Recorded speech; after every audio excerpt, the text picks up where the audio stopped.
I'm going to show you how to do a monoprint on a gelatin plate using Derivan block ink.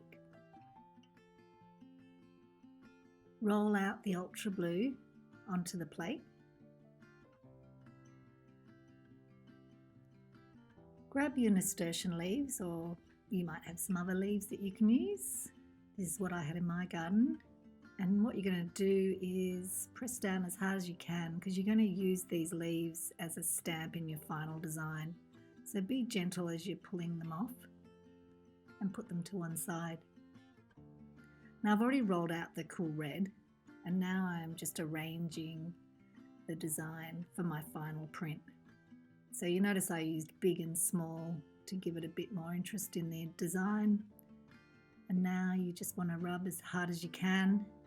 Check the print, it looks like it's okay.